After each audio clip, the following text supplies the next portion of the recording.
Hello, friends. My name is Erin Hawkins, and I'm the General Secretary of the General Commission on Religion and Race. I want to welcome you to the fourth installment in the Vital Conversation series, Race, Culture, the Church, and Human Sexuality.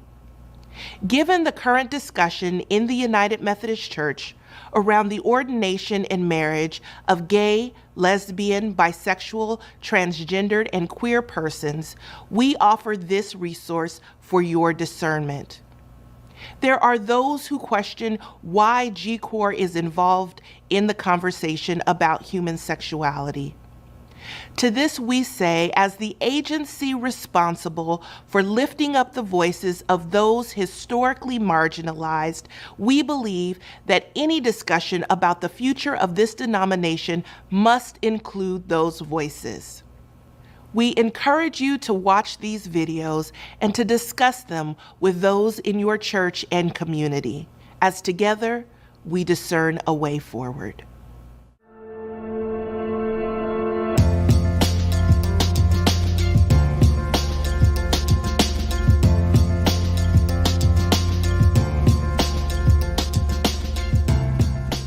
I'm Rudy, Rasmus, pastor at St. John's in downtown Houston.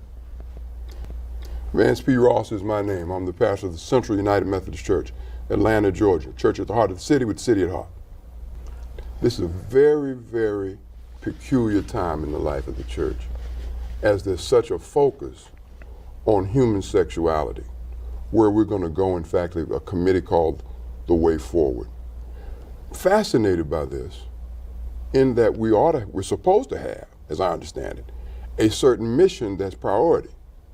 It seems the sexuality thing has become priority. And as pastor of a black church, I find that even more fascinating. What's your take?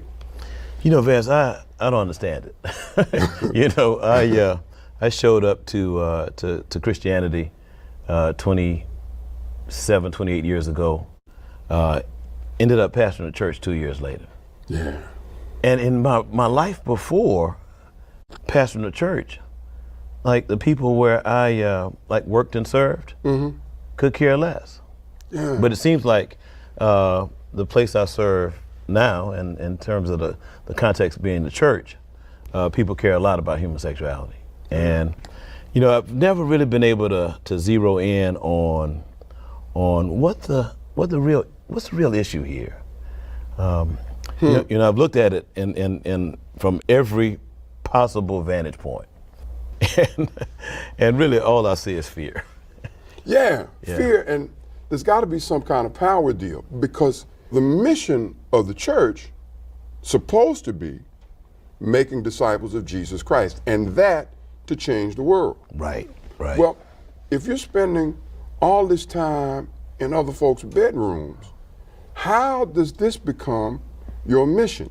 And if you're going to pick an issue for transforming the world, is that the one? I've noticed here recently, particularly what's going on in the culture right now while we're dealing with this, right now, white supremacy racism has, as one colleague says, it's escalated and celebrated. And I don't hear the church in general, United Methodism in particular, talking about this issue that impacts the church I serve and the people I serve on a daily basis. I never want to forget what it is God has me dealing with and in, what has happened before, and what I've got to do in love and in proclamation to be a part of the solution. These current debates really have to do with property, proceeds, and power. The 3 Ps, Doc. The 3 Ps. Property, proceeds, power. The smokescreen is human sexuality. So if we look at the money and we're following the money, you know, there's always a great benefit to one particular group or another when division exists. So why so much division right now, unless there is there's something at play that has to do with amassing power. So the tool being used right now is fear. You know, that what's fascinating about that is I just don't really get how a fear of what somebody does in their bedroom. I just don't get how you get scared of that, and it ain't your bedroom. It's somebody else's. Whereas white supremacy racism is killing people slowly, economically, politically, hate to say it, religiously, ecclesiologically, and it's killing them by way of bullets. It's killing by way of people going to prison. It's killing by way of people lacking access to education. And then we're not talking about this deadly issue. Instead, we're going to talk about who is biologically connected to whom. Makes no sense to me. And so I do understand from the point of view of those who are LGBTQI persons, or identify that way. I certainly understand and am solidarity with their sense of being oppressed by the church and a larger culture. I get that. I do understand, and I connect to, I'm in solidarity with, their desire for the privilege of marriage and the privilege of ordination. I get that. I think United Methodism is wrong on this one. I think if we take the quadrilateral seriously, scripture, experience, tradition, and reason, if we take that seriously, then we ought to be able to open up around those things. And I believe that as a pastor and leader, I've got to say that the priority, particularly for the church I serve, United Methodist Black Church, that priority has to be white supremacy racism. You know, when I reconcile what attracted me to this faith, it was the love I saw demonstrated amongst Christians. You know, my textbook definition of love is this, and that's allowing a person to be who they choose for themselves without any insistence that they meet my expectation. You know, I think about the people who have been marginalized in a church rooted and grounded in the love of Jesus. I think about even my own situation.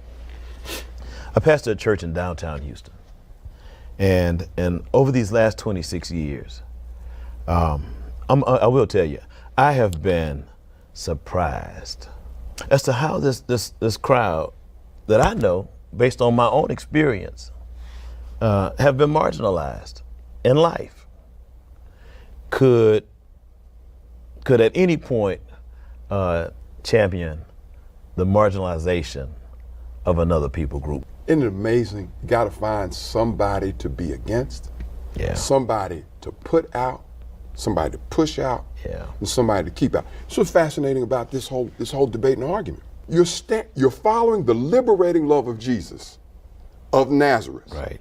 An outsider, Rome dominated, not a citizen of Rome, killed as an enemy of the state, killed for saying Caesar ain't God. You're following that guy. Right. And following him, we finding somebody to put out. I want to know who he put out. What's the name of the guy? What's the name of the woman? It seems to me that the biblical text, if we're following that one, following that guy, it seems to me he was embracing of a whole lot of people and challenges me and challenges you to be embracing of a whole lot of people. Now, there was some stuff he didn't go for. Greed. He wasn't big on that. Lying on people, wasn't big on that. This guy, this Jesus of Nazareth, that Christ, had a liberating love, particularly for those on the outside and the margins. And I wonder how we ignore that, claiming we're going to be pure in faith. So I've been doing some research, and my research has been on a demographic that demographers categorized as millennials. So most of my research and most of my conversations have been with people of color in that age group. Mm-hmm. And here are a couple of things they have told me, and with great repetition. One, there's limited trust for the institution itself, primarily because of the historical leadership of those institutions. That's number one. Number two, there's a great disconnect with the black church's absence from the conversation around social justice. Mm-hmm. Number three, there is little to no concern about homosexuality in that demographic. Little to no. Not an issue. Not an issue. I mean, where have the outcries been from our denominational leadership on the situations that we have literally seen pop up in the last 6 months to a year? Mm-hmm. Relatively silent. Mm-hmm. Okay. I mean, mass shootings, silent. Charlottesville, silent. Mm-hmm. Right. Silent. But by the time we get to homosexuality with this demographic that the church is counting on for its ultimate future, it's no more conversation. No more conversation. Never addressing that we got churches right now that tell folk, we don't want a person of color, we don't want a woman. Right. No, we're not going to address any of those problems of division following a guy who was on the outskirts, Jesus of Nazareth. Right. Instead, we're going to deal with something he never addresses at all. And then act like we've done something smart. Lord, have mercy. It's confounding. Yeah. And sexuality is important. My priority is discipleship. Issue white supremacy, racism, and all that it does in our lives, in our communities, in our nation, in our world, and even in our church. If we look at the product that we are responsible for conveying, I think that product is hope. Yeah, absolutely. Hope with a knowledge, with a faith, with a conviction that God is with us. This Emmanuel thing, Jesus is with us, has to be more than just an intellectual notion. Yeah. It's got to be a place of conviction and dedication. It's got to be a place where we stand. And I'll stand with you in that place. I know you will, bro.